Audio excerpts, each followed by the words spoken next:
تو کیا گارنٹی تھی؟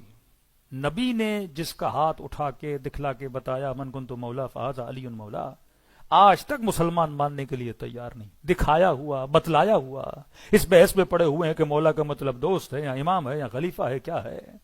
تو میں نے کہا کیا گارنٹی تھی؟ خدا اگر 12 نام بتا بھی دیتا قرآن میں تو جس کا پہلا نام آتا چلو وہ پہچان میں آ جاتا، لیکن چوتھا، پانچواں، چھٹا وہ تو ابھی پیدا نہیں ہوئے تھے. تو میں نے کہا کیا گارنٹی تھی اگر ابو سفیان اپنے بچوں کے نام وہی رکھ لیتا؟ ہاں، آنے والے آگے اپنے بچوں کے نام وہی رکھتے جو خدا نے قرآن میں بتایا، پھر تو جھگڑا یہی چلتا اللہ والا علی کون ہے، بندوں والا علی کون ہے. تو اللہ نے کہا نام نہیں بتاؤں گا، کیا بتاؤں گا؟ صفت. صفت کمال پیدا کرنا مشکل ہے.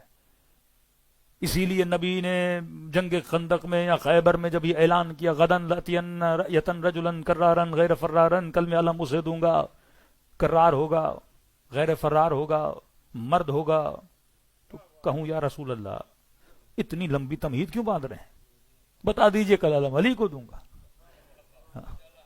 کیونکہ اگر کہتے علی کو دوں گا تو سارے بولتے چچا زاد ہے، داماد ہے، رشتہ دار ہے، پالا ہوا ہے، پیار کرتے ہیں، لا کے اعتراض اٹھتے. کہانی میں صفت بتا رہا ہوں، یہ اوپن ہے ہر کسی کے لیے. اس میدان میں جو آنا چاہے کل اسے دوں گا جو مرد ہوگا. اب کا جو مرد ہو تو آ جاؤ. کل اسے دوں گا جو کرار ہوگا، ہو تو آ جاؤ.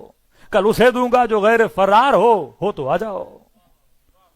ہاں دیکھو گنہگار کو جب سزا دی جاتی ہے نا تو معصوم فرماتے ہیں پتھر مارنے وہ آئے جس نے خود کبھی گناہ نہ کیا ہو. اب ہر بندہ سوچے گا نا کہ اگر میں گنہگار ہوں تو میں کیوں آگے بڑھوں. تو کل علم اسے دوں گا جو کرار ہو، غیر فرار ہو. صفت.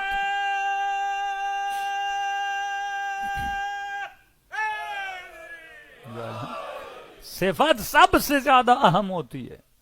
انما ولیکم اللہ، میں اللہ ولی نام بتایا، ورسولو میرا رسول ولی نام بتایا. جب تیسرے کی باری آئی تو نام نہیں بتا رہا. والذین آمنوا الذین یقیمون الصلاۃ ویؤتون الزکاۃ وہم راکعون. تیسرا ولی وہ ہے جو نماز قائم کرے، صاحب ایمان ہو اور حالت رکوع میں زکات دیتا ہوا نظر آ جائے. نام نہیں بتایا، صفت بتا دی.